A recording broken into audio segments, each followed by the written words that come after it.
কারো ছোট ছোট কথায় অল্পতেই আঘাত লেগে মন খারাপ হয়ে যায়, কারো কটু কথায় হাসি মুখটা মলিন হয়ে যায়। কষ্ট হলেও এই জিনিসগুলোর সঙ্গে মানিয়ে নিতে শিখুন। জীবনটা এত সহজ নয়। আমরা যত ছোট ভাবি, জীবনটা অত ছোটও নয়। এই জীবনে অনেক পথ চলা বাকি, অনেক মানুষের সঙ্গে দেখা হওয়া বাকি, অনেক মানুষের মন বোঝা বাকি।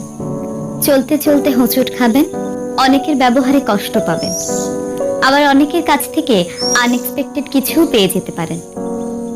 বড় বড় ধাক্কাগুলো মোকাবেলা করার জন্য নিজেকে শক্ত করা দরকার। ছোট ছোট ধাক্কাগুলো সহ্য করে নিজেকে মানিয়ে নেওয়া দরকার। কষ্ট হলেও ডোন্ট কেয়ার একটা ভাব আনা দরকার। কারো ছোট ছোট আঘাতকে নেগেটিভলি না নিয়ে আশীর্বাদ হিসেবে নেন। ছোটখাটো আঘাত করা মানুষ জীবনে না থাকলে নিজেকে খাঁটি সোনায় কনভার্ট কিভাবে করবেন?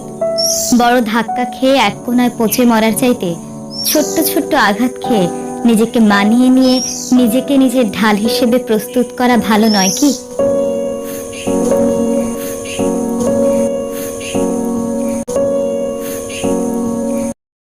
খেয়াল করলে দেখবে, তুমি যতই ভালো হও না কেন, কারো না কারো কাছে তুমি ঠিকই বিরক্তিকর এক চরিত্র।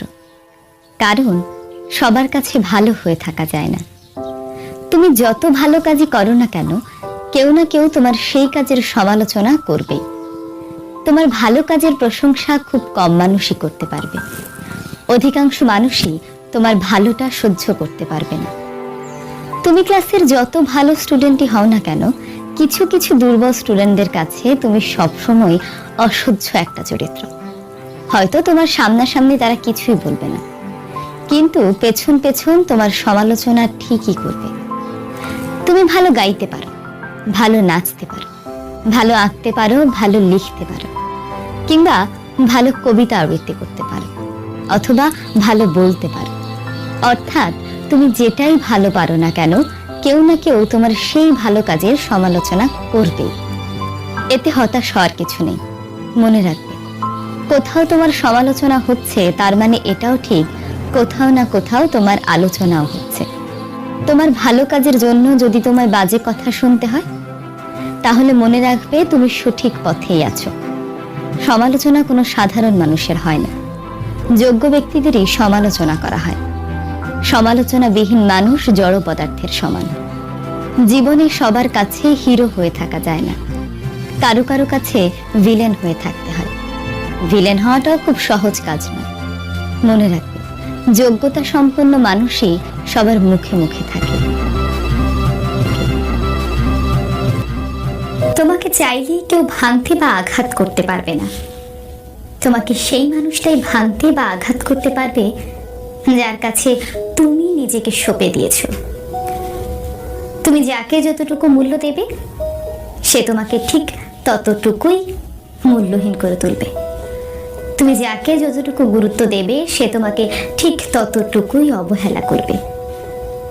তুমি যাকে যতটুকু ভালোবাসবে, সে তোমাকে ঠিক ততটুকুই কাঁদাবে। তার মানে এই যে, সুযোগ না পেলে কেউ কাউকে ভাঙতে পারে না, অধিকার না পেলে কেউ কাউকে আঘাত করতে পারে না। কেউ তোমাকে কাছের টুকরোর মতো ভেঙে গুঁড়িয়ে দিয়েছে, দোষটা তার নয়, দোষটা তোমার। তুমি তাকে অধিকার দিয়েছ। তুমি ভালো, শুধু এই ভরসাটুকু নিয়ে তুমি সবার কাছে ভালো থাকতে পারবে না। সবাই তোমাকে ভালো রাখতে পারবে না। তুমি যেমন, সবাইকে তেমনটা ভাবা ঠিক নয়। অনেক সময় ভালো থেকেও অনেক বেশি আঘাত সহ্য করতে হয়। তার মানে এই নয় যে তোমাকে ভালো থাকা যাবে না। যার কাছে যতটুকু প্রয়োজন, তার কাছে ঠিক ততটুকুই ভালো থাকতে হবে। যে তোমাকে যতটুকু দেবে, তাকে ঠিক ততটুকুই ফেরত দিতে হবে। এর থেকে 1 ইঞ্চি বেশি দিলে সে তোমাকে ওই 1 ইঞ্চি ভাঙতে পারবে। কেউ তোমার জন্য হাঁটু পানিতে নামলে, তুমি যদি তার জন্য গলা পানিতে নেমে বসে পড়ো, তাহলে তার আগেই তুমি ডুবে যাবে। কাউকে খুব বেশি গুরুত্ব দিয়ে তার কাছে ভালো থাকতে নেই, তাহলে তার কাছে তুমি সস্তা হয়ে যাবে। বরং কিভাবে গুরুত্ব নিয়ে থাকতে হয় সেটা শেখা প্রয়োজন, যাতে মানুষ বুঝতে পারে তুমি কোনো খেলার পুতুল নাও।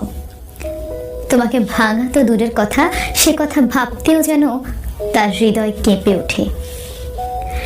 হে জগতে যে মানুষটা ভেঙেছে সে অধিকার দিয়েছে বলেই ভেঙেছে, যে মানুষটা যার জন্য কাঁদছে সে তাকে সেই সুযোগটা দিয়েছিল বলেই কাঁদছে। একটা কথা মনে রাখা খুব প্রয়োজন, যে 1 আনার যোগ্যতা রাখে তাকে 16 আনা দিতে গেলেই সমস্যা।